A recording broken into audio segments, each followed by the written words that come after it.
when you don't shoot particularly well, what does that say from a growth standpoint of this team? I know you saw it maybe earlier in the Cincinnati game, but to pull out that kind of a win in another way. I mean, you said it, Kevin. I mean, it's growth. This team's gotten a lot better. As a lot of teams in our league, college basketball is it's what it's all about. I mean, it's a marathon. It's a process. Thank you, Denver, very much.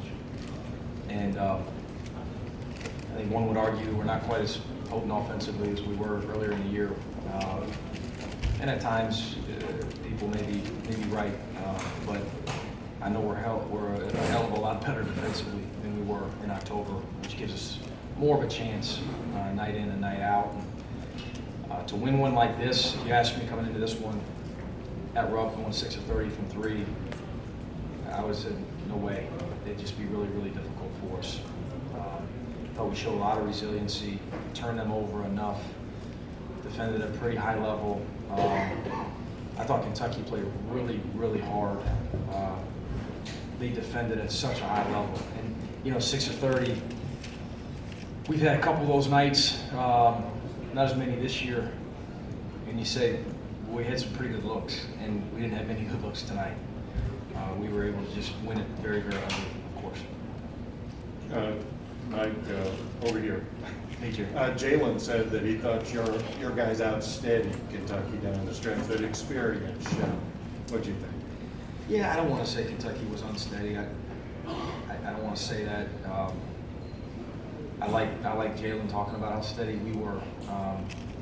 I'm not sure we should be commenting on them. I mean, they're obviously a very young team and a very talented team, and a team again that I thought was extremely prepared, and a team that defended us at as high a level as anyone has defended us this year.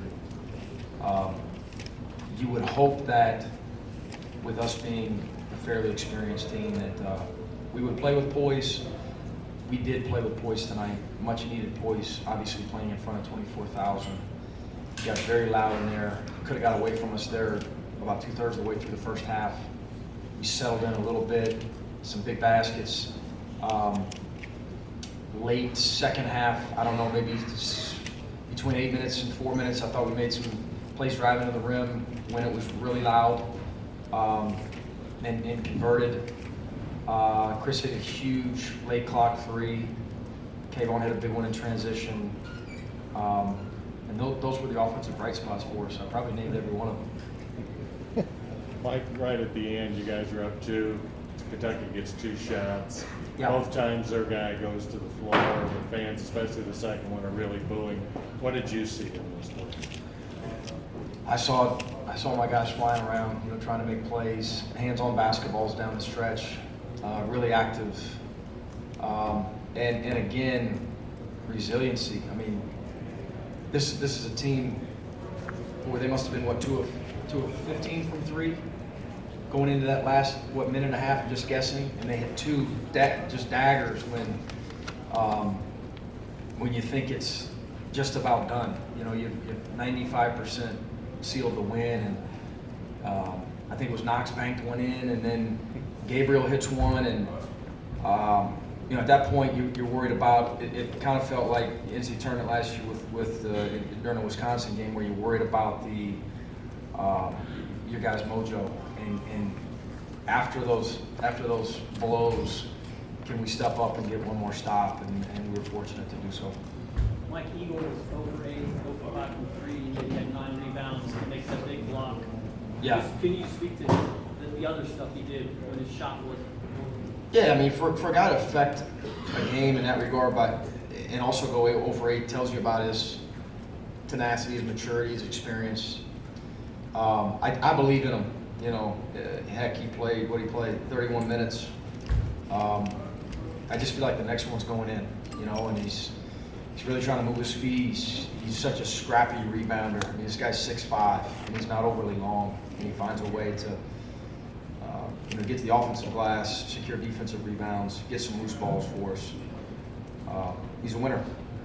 Like you discussed the late 3 by Chiozza, but particularly late in the first half when you guys were down 8, he kind of brought you back. He had a assist to Hayes and an inside basket stuff. Just how big was he kind of in that stretch to kind of keep you guys in a little bit? Terrific. He was terrific the entire game. 13, 8, and 1. Wow, 8 and 1 in this environment.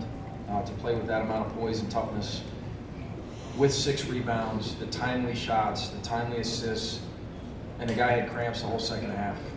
I can't say enough about Chris Chioza. I'm really glad he's my point guard. Mike, what did you see different out of Kentucky tonight that made you praise their defense the way you did? What did they do different on defense tonight that they hadn't been doing? I don't know that I could put my thumb on it, and I'm just not as familiar with Coach Cal's team as obviously as he and his staff are.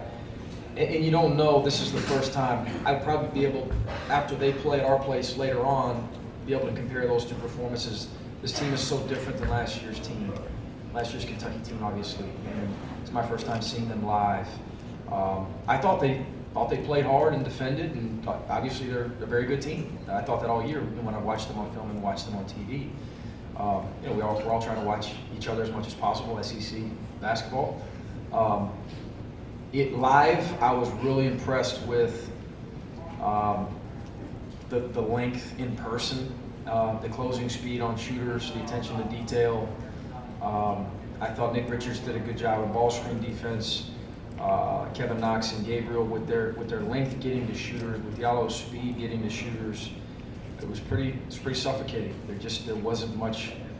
They cover ground with that length and that speed, and there wasn't much space on the floor for us to get to the rim or to get an open 3 off. And then when we put our head down and got to the rim, everything was contested at the rim.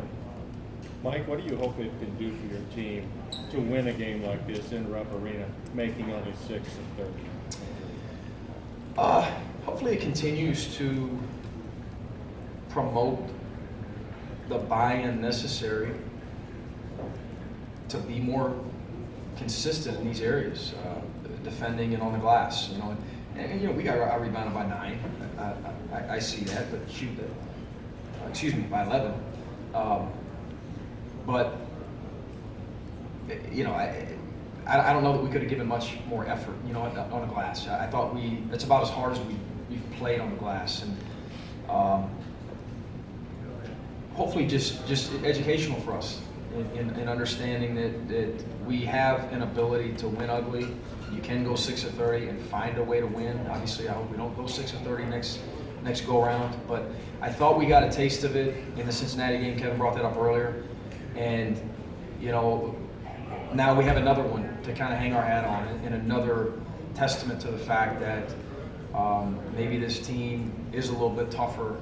Maybe they believe in the fact that we're a little bit tougher and better defensively than we were in October. Like, what about the significance of winning here? Florida teams don't win here very often, and what do you think it can do for kind of the team's confidence going forward? Same thing. Listen, winning at Rupp Arena is enormous, right? But it's, as I just told our guys, were we 7? Is that right? It was 1 conference game. We're 7 conference games, and we got 11 conference games left. So it's a big win. Wednesday night's going to be a big opportunity, a very, very challenging game for us. It's a marathon. If we want to continue to progress and develop, we've got to approach it as such. That huge. Let's celebrate. Let's feel good about it tonight, and we're back to work tomorrow. Anything else? All right. Thank you. Thanks, guys.